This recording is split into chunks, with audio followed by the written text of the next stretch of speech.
Imagine you're sitting at your kitchen table right now, Right. and in one hand, you have two non-refundable tickets to Palma, Mallorca, and this like beautifully curated itinerary for a summer getaway. Sounds amazing. Yeah, but in the other hand, you have your phone and you're scrolling through these international news headlines that make the Balearic Islands sound like, I don't know, an active hostile war zone for Oh, tourists. yeah. The headlines are intense. They really are. You're seeing phrases like tourist ban and hostile locals or stay home, and it's this total split screen reality. You are probably wondering if you should just cancel your trip or if you're unwittingly walking right into the middle of this massive cultural flashpoint. Which is a terrifying thought for a vacation. Exactly. So, welcome to today's deep dive. Today is Monday, August 17th, 2026, and our mission today is to take a huge stack of recent administrative documents, local perspectives, and on-the-ground reports from Spain to decode what this locals versus tourists clash is actually about. Okay, let's unpack this. It really is the ultimate modern travel dilemma. Because, to understand those terrifying headlines, we have to look past the clickbait. Right. We have to examine the very complex economic and structural gears that are turning beneath the surface of the Balearic Islands. Basically, we have to separate the localized symptoms from the overarching macroeconomic disease. And before we can even get to the physical reality on the streets of Mallorca, we have to deal with the media smokescreen. Oh, absolutely. Because if you're a potential traveler, the narrative you're consuming right now is being heavily filtered. And the data we're looking at shows that this filter is largely being applied by UK tabloids. Yes, I mean, they are currently executing an absolute masterclass in sensationalism. they really are. The British press has this documented flair for taking highly specific, really mundane administrative updates and just grafting massive emotional overtones onto them. Yeah. They basically manufacture the illusion of harsh restrictions. Well, let's talk about the big one that went viral recently, the so-called 3-year tourist ban. Right, that one was everywhere. If you read that headline, your immediate assumption is that Spain has literally closed its borders to outsiders for 36 months, like some sort of pandemic-era lockdown all over again. Exactly. But looking at the actual municipal documents, this was just a moratorium on issuing new short-term rental licenses in highly saturated urban zones. That is the reality. Right. Just a zoning and licensing ordinance, to allow the local government to audit their housing stock. Right. It has absolutely zero impact on hotels or existing licensed rentals, or, most importantly, the ability of a foreign citizen to enter the country. Yeah, but a headline about a short-term rental municipal zoning audit doesn't exactly generate panic, does it? Not at all. It doesn't get clicks. But a 3-year tourist ban triggers an immediate emotional response. It's like a funhouse mirror, Yeah. The media takes this tiny, mundane grain of truth, like a zoning ordinance, and they hold it up to this funhouse mirror until it's distorted into a giant, terrifying culture war monster just to get gasps. That is a perfect analogy. And the coverage of the new visitor registration system followed that exact same playbook. Oh, right. I was reading through the technical specs of this system, and it's essentially just a digital ledger for local police to cross-reference short-term rental guests, right? Exactly. It's an administrative tool to prevent unregulated black market sublets Yeah. and just ensure regional security directives are met. But the press dramatically labeled it as an invasive or dystopian Big Brother surveillance state. Which is wild because every country in the European Union is continuously updating its data sharing and management protocols. Right, it's totally standard. Yeah, but when a basic digitized hotel registry is framed as a hostile surveillance apparatus, it naturally deters a demographic of tourists who, just want a frictionless holiday. Exactly. The Spanish tourist office even had to release a formal statement recently. They basically had to go on record noting that the scale of the protests and this perceived hostility had been heavily inflated by these media outlets. It feels less like traditional journalism and more like a financial arbitrage algorithm or something. How do you mean? Well, the tabloids find this micro-friction point, a local zoning law, and they exploit the spread between that boring reality and a highly emotional headline. The volatility is what generates the profit. Right, the clicks. But I have to imagine there's a broader financial incentive here, especially post-Brexit. Like, there must be a structural reason the UK press wants to keep tourist pounds domestic, or at least direct them away from Spain? Oh, it goes beyond just keeping capital in the UK. If you analyze the supply chain of a British package holiday right now, you see that major UK tour operators have been aggressively acquiring bed banks and establishing exclusive contracts in non-EU destinations, Oh, like where? places like Turkey or Morocco. Because the margins are better. Significantly better. Operating outside the EU means fewer regulatory hurdles regarding labor laws, different VA structures, and generally just lower operating costs post-Brexit. Ah, I see. So there's a massive corporate incentive to redirect British tourists to those specific markets. The tabloids' fear-mongering about Mallorca serves as free, highly effective marketing to push consumers toward higher-margin, non-EU packages. Wow. Okay, so if the media is running this funhouse mirror algorithm on the narrative, we really need to look at the raw, unedited footage. Definitely. Because there were actual protests, people did march, and the anger is real. It's not totally made up. Let's break down the major protest in Palma on July 26th, 2026. Right. So this was the largest anti-tourism protest in Palma's history. The organizing coalition is a platform called Menos Turisme, Mais Vida, which translates to less tourism, more life. Catchy. Yeah. They claimed that 70,000 people attended. The National Police, however, estimated the crowd at about 25,000. Okay, but even taking the lower police estimate, 25,000 people in a city the size of Palma is a staggering mobilization. It's massive. It represents a really significant cross-section of the local tax base taking to the streets. It far surpassed the demonstrations held in 2024 and 2025. This grievance has been compounding for years. But the critical context missing from the international coverage is that the march, in its overwhelming majority, was civic and peaceful. Okay. Tens of thousands of people navigated the historic center of Palma for hours without a single incident. But the viral images weren't of peaceful marchers holding signs. The images broadcast globally were of clashes, bottles being thrown, police batons. Right. So we really need to look at the physical mechanics of what actually sparked that localized violence. Well, the friction occurred exclusively at the very end of the road at Sevolt and Parc de la Mar. This area is an architectural bottleneck. Just structurally narrow. Exactly. The authorities restricted access to the area where the demonstration's closing manifesto was being read, citing capacity limits. And, when you funnel tens of thousands of energized people into a restricted urban choke point, frustration naturally spikes. Yeah, of course. In that specific pressurized crowd, a small cluster of protesters threw bottles at the officers. And the police responded with baton charges to clear the bottleneck.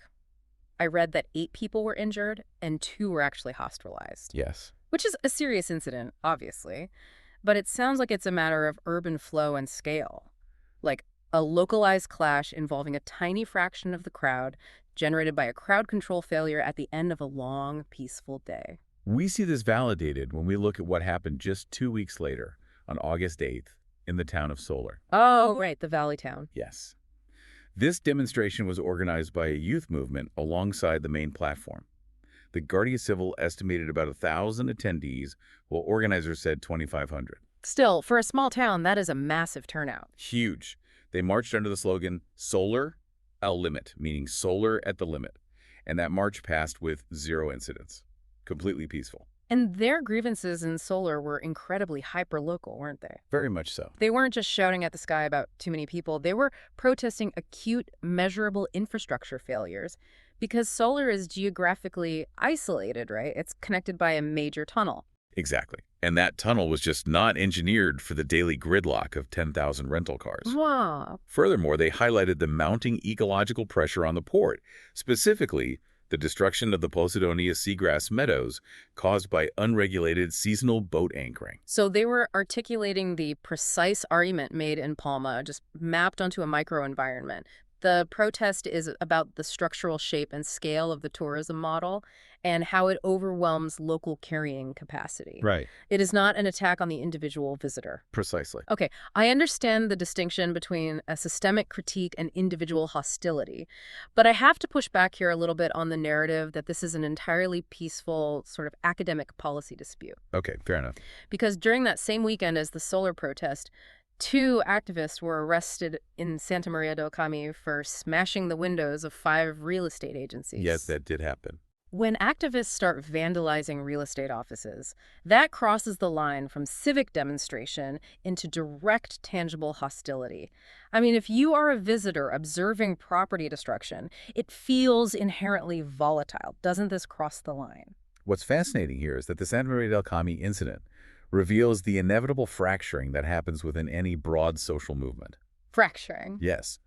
When a coalition of 70,000 people feels that the administrative levers of local government are completely unresponsive, splinter groups inevitably turn to direct action. Right. The tactics of these fringe groups are highly contested even among the local demographic, who fundamentally agree on the core economic issues. It signals radicalization at the edges, but it doesn't redefine the civic nature of the broader coalition. So it requires us to hold two simultaneous truths. Exactly.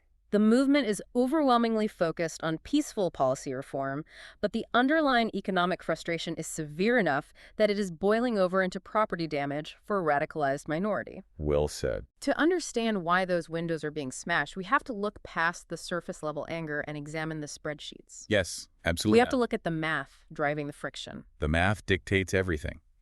Spain is on track to welcome close to 100 million visitors this year. 100 million. Yeah. Tourism accounts for roughly 12% of the entire national GDP. And in the Balearic Islands, that dependency is exponentially higher. It's a massive economic engine that underwrites the entire region. But the friction point is what economists call the local squeeze. The revenue is top-heavy. Unregulated short-term rental demand operates like this closed-loop hydraulic system. How so? Well, when you apply immense financial pressure from foreign capital snapping up residential apartments to use as unregulated short-term rentals on one side, it instantly blows out the pressure on the other side. The housing prices. Exactly. The rents for locals just skyrocket. The pipes burst. Wages in the service sector remain relatively flat, but the cost of housing decouples entirely from the local economy. And we also have to calculate the infrastructure deficit. The concept of carrying capacity is critical here. Right. A municipality budgets its tax revenue to provide water desalination, waste management, and emergency medical services for a baseline population. Sure. But when that population multiplies several times over during the peak summer months, those civic systems degrade. Of course. The local residents bear the physical and structural degradation of this influx, but the profits generated by the unregulated rental market often bypass the local tax structures entirely. And the spark that really ignited the protests this summer was a specific budgetary decision, right? It was. The regional government announced a 1.12 billion euro investment earmarked specifically for the tourism sector. Yes. And impartially speaking, if a sector provides your primary GDP, you have to reinvest capital to maintain its global competitiveness. You have to upgrade airport logistics, marketing, all of that. True. However, if you are a local resident who cannot secure a doctor's appointment because the clinic is overwhelmed, or if your municipality is implementing water usage restrictions, seeing 1.12 billion euros injected into the very industry, exacerbating those strains is deeply inflammatory. I can imagine. It signals to the resident that civic infrastructure is entirely subordinate to tourism infrastructure. It's like throwing a massive ongoing house party where the guests keep buying expensive drinks, but the plumbing is backing up and the roof is caving in. Great analogy. And instead of fixing the pipes, the homeowner just uses the drink money to buy a bigger stereo system to attract more guests. The solution to the house falling apart is to just throw a bigger party. Which is precisely why the residents groups, particularly environmental organizations like GOB, explicitly target the current model. Right. They are protesting an extractive economic structure that treats their island strictly as a high-volume accommodation product, rather than a functional civic space where human beings live, work, and require basic services year-round. When economic pressures mount to that degree, and when you feel like your taxes are subsidizing your own displacement, the nuance of policy debate usually degrades into raw tribalism. It always does. That 1.12 billion euro investment fundamentally alters how locals view their own home, which naturally leads to a discussion on identity and this deepening us versus them dichotomy. Yes. On one side of the dichotomy, you have the locals. They view themselves as the custodians of a fragile cultural heritage and a finite natural environment. Right. On the other side, you have the tourists. Now, tourists arrive genuinely seeking authentic engagement. They want to experience the culture, but they often lack the context of these structural deficits. They don't see the broken pipes. Exactly. So they inadvertently impose their recreational expectations onto a community that is functioning in a state of infrastructural distress. And the media algorithms we discussed earlier just pour gasoline on this fire. Absolutely. By monetizing conflict, they harden the stereotypes on both sides. Locals are painted as radicalized and hostile, while tourists are painted as culturally oblivious consumers treating an ancient city like a theme park. And the rhetoric on the ground is undoubtedly sharpening as a result of all this. While the central organizing platforms maintain their focus on changing the model, an open letter was recently published, signed by 7 distinct resident organizations. Oh, I saw this. Yeah. They escalated the messaging away from systemic reform and directly addressed prospective visitors, stating plainly, "Do not come and stay home." See, this is the exact moment where the listener, you, sitting at your kitchen table with a non-refundable ticket right now, has to make a decision. Right. If 7 local organizations are explicitly telling you to stay home, how do you reconcile that? Should you feel guilty? Is there a way to visit without automatically being lumped into the them category by angry locals? If we connect this to the bigger picture, it requires mutual respect and education. Bridging this gap is totally possible. It is entirely possible to visit and to do so ethically, but it requires a fundamental shift in the mechanics of how we travel. Okay, who so? The anger in that open letter is a real reflection of exhaustion. But we cannot conflate a protest against the logistics of 5 mega cruise ships docking simultaneously in a fragile port with a protest against an individual traveler contributing to the local gastronomy in Palma. Right. Internalizing the belief that you personally are the enemy is exactly the culture war trap the tabloids constructed for us. So how do we bypass that trap? Because we need to translate this macroeconomic debate into the listener's immediate reality. How do you travel to Mallorca, or really any destination grappling with its carrying capacity in 2026 without contributing to the problem? Well, first, we need to establish the baseline reality based on actual ground reports, divorced from the tabloid panic. Which is? Day-to-day life on the island remains largely unaffected, fluid, and safe.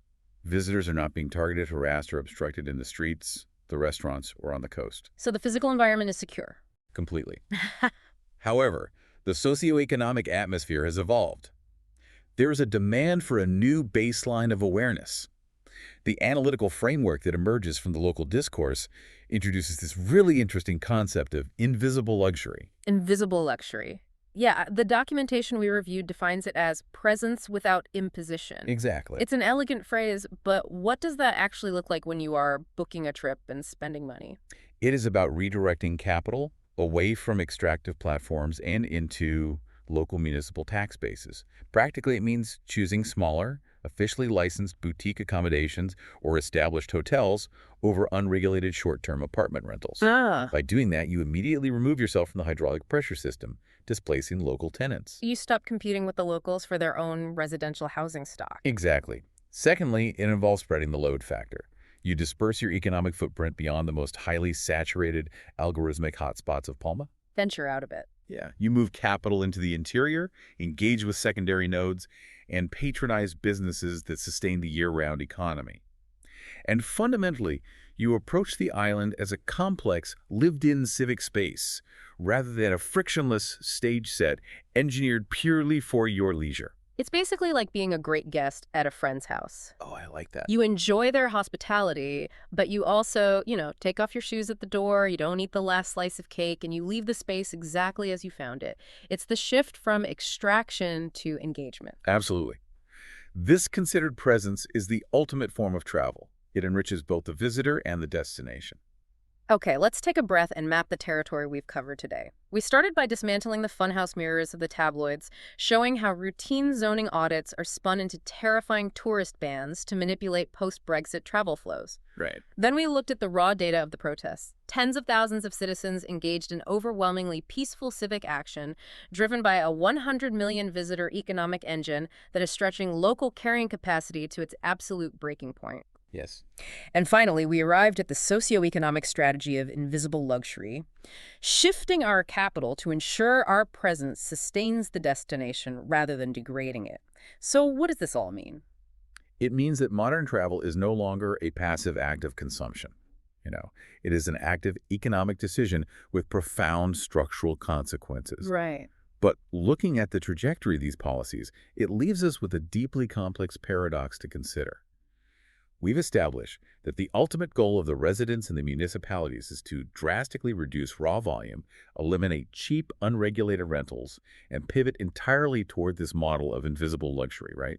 Focusing on high-quality, licensed presence. Yeah, they want to lower the volume and raise the value. But if a highly desirable, globally recognized destination like Mallorca successfully pulls this off, if they strictly cap their carrying capacity, eradicate the budget rental market, and mandate a considered presence, does the island inevitably become a walled garden? Oh, Does solving the infrastructure crisis of over-tourism effectively price the average person out of experiencing these cultural tapestries altogether?